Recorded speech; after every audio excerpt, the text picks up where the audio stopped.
Everyone, and welcome back to Auction for the Soul. This week's Parashat is Perashat Tazria.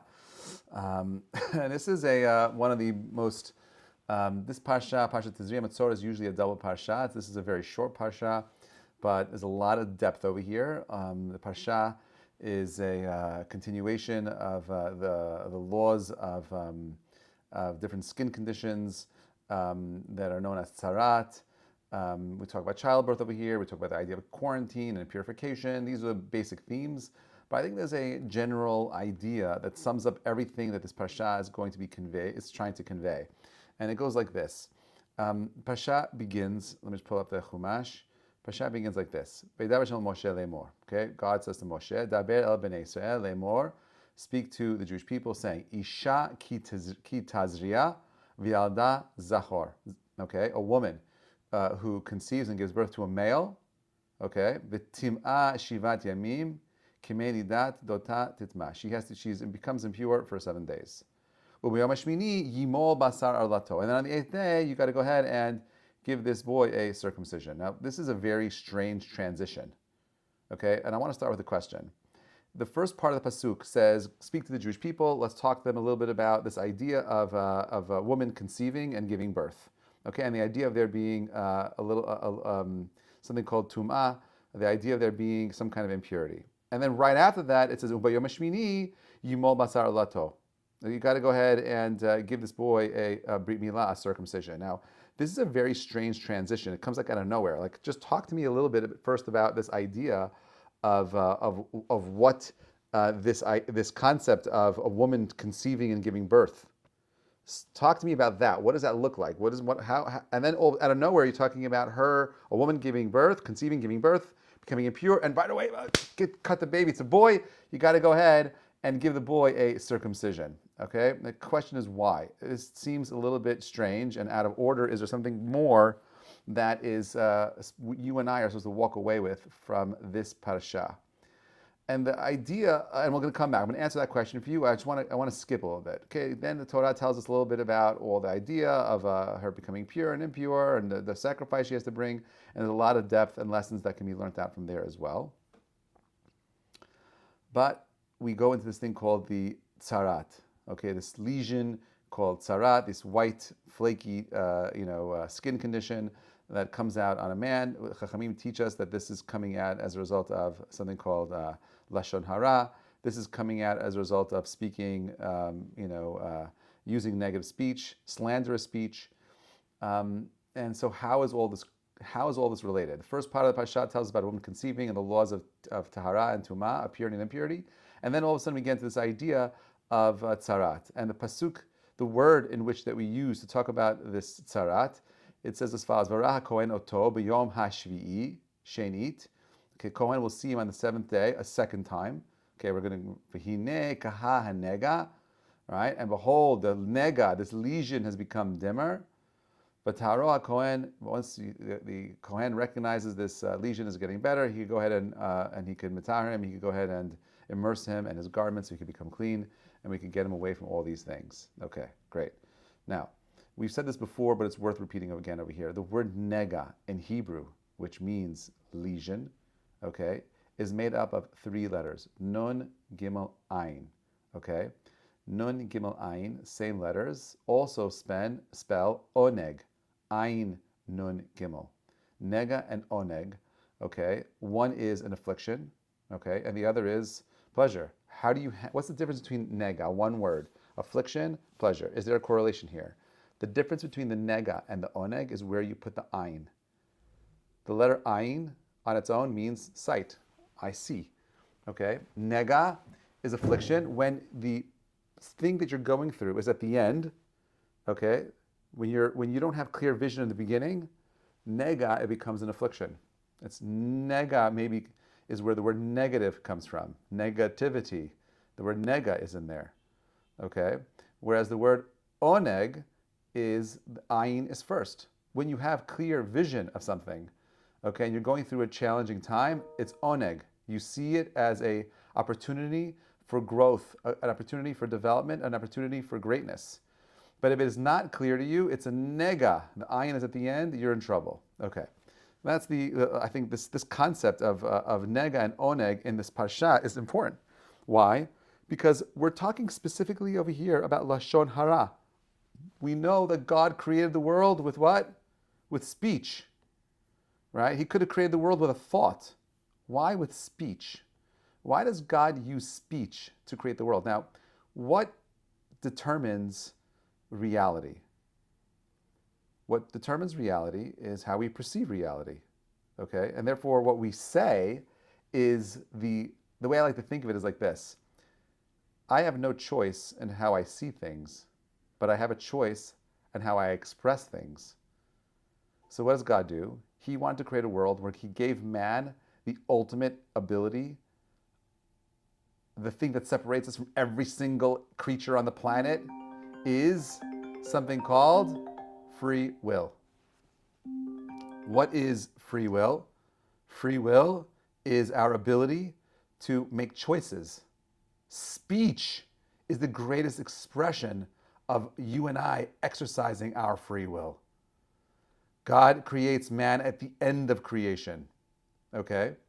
Not at the beginning of creation. And the Chachamim tell us why, to teach you that everything in creation comes before man, so that it humbles man. You're not the pinnacle of creation. You're at the end of creation. You're the last thing that was created, right? So to remind you that you have a very specific and special role that you need to play in this world, okay? And that is for you to be able to look above and recognize that you come from something more. Humble yourself.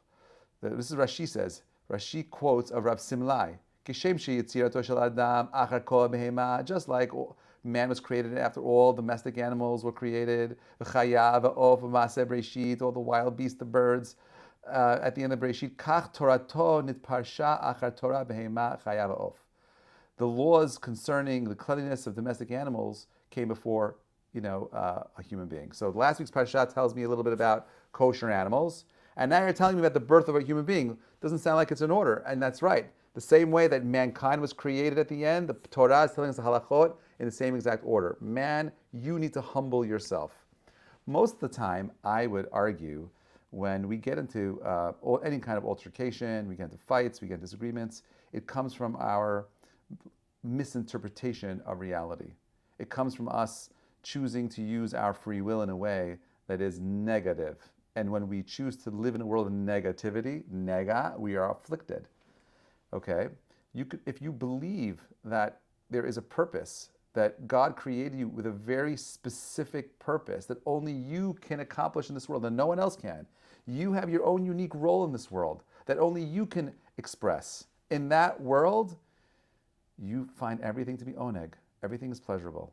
So let's go back to that original question over here and try to understand what the deeper lesson is in this parsha. And I think this is the key to understanding everything in the parsha. Okay? Pasuk says, Isha ki tazria.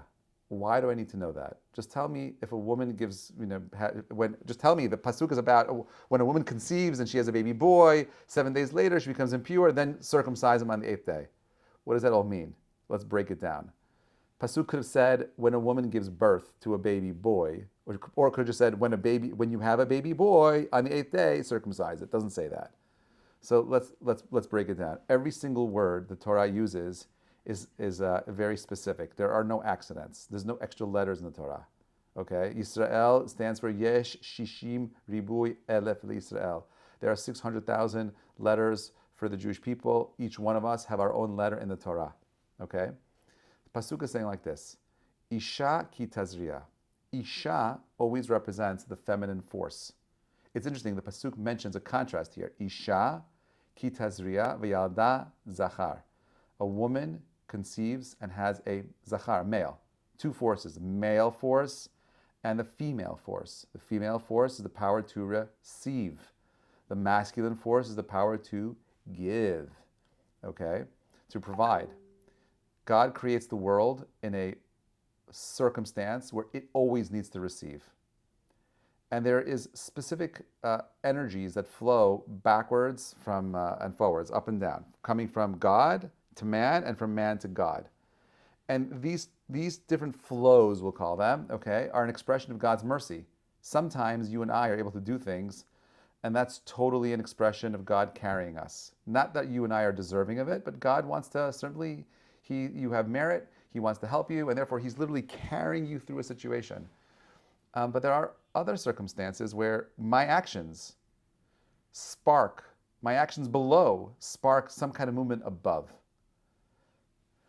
The idea that you and I are meant to be proactively working on perceiving a reality where you and I are expressing truths and words, okay, is one that is proven from this week's Parsha. This is the Kedushat Levi. Okay, Levi Yitzchak Berdichever. He says this is his idea. This is a Kabbalistic idea.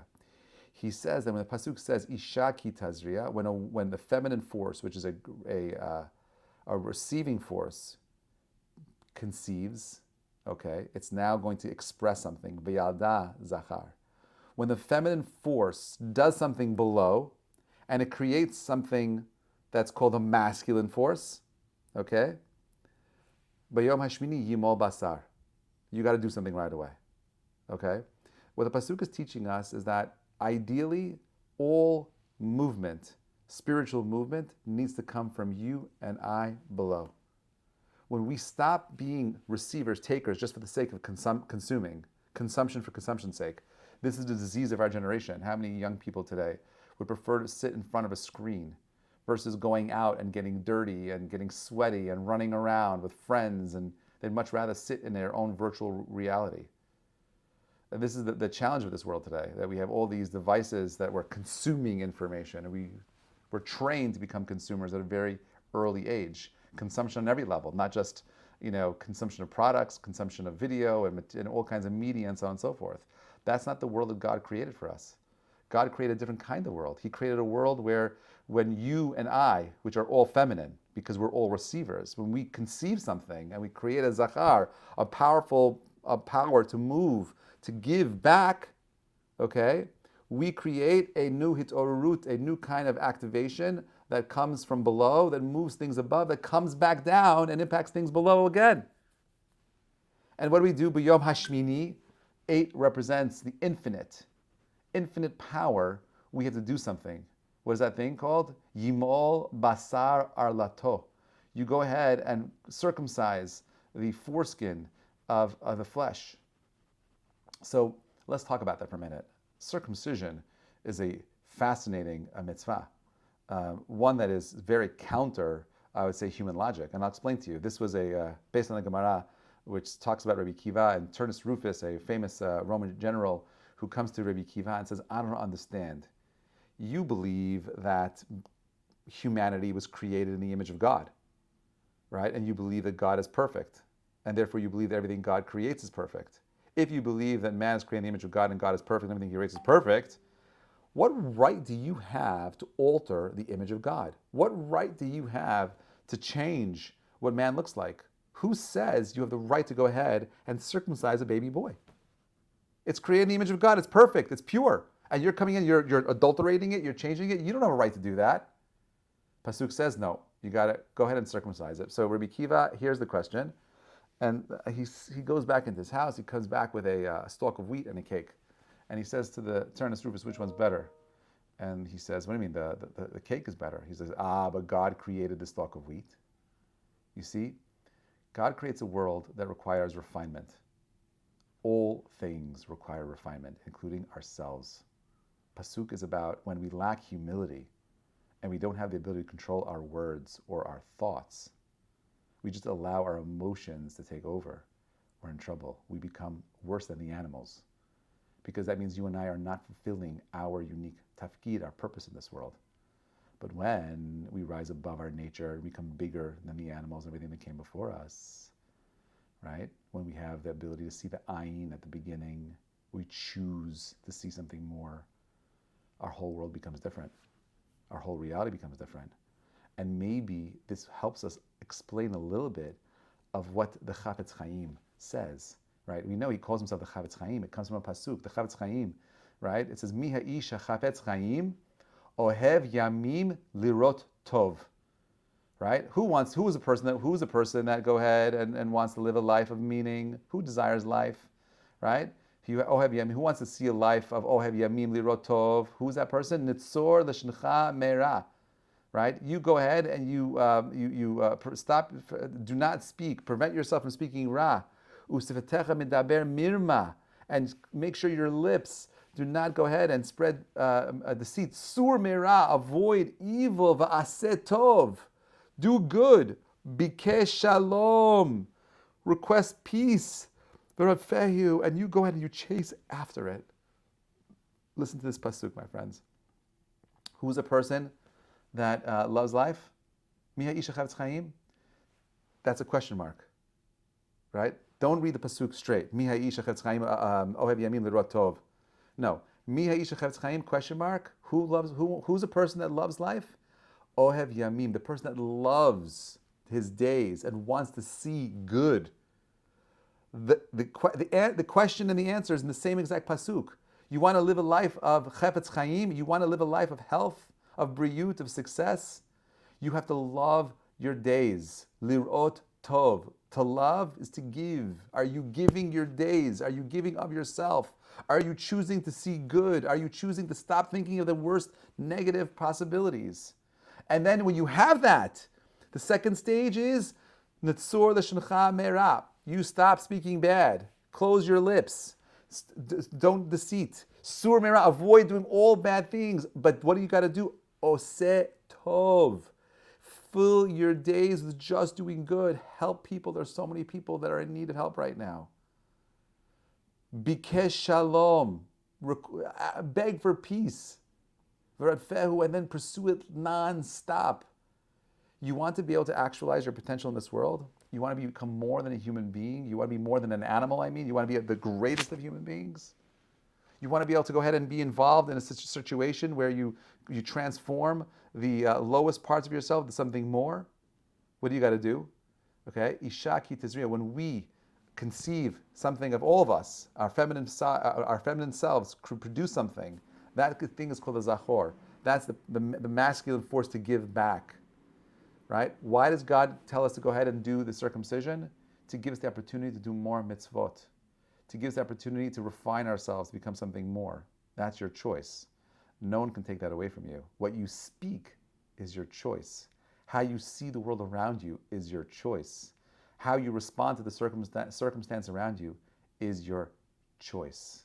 My daughter says to me this week, Rachel, she says to me, I don't understand, Abba. We believe in Judaism that the more you develop yourself, the greater you are. And the greater you are, the more God challenges you.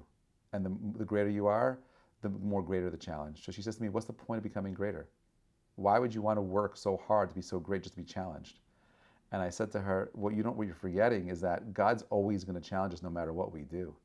The person that's working and becoming better, the difference is that he or she is put into a position where they could overcome the challenge. Hopefully, it's in the same way over here.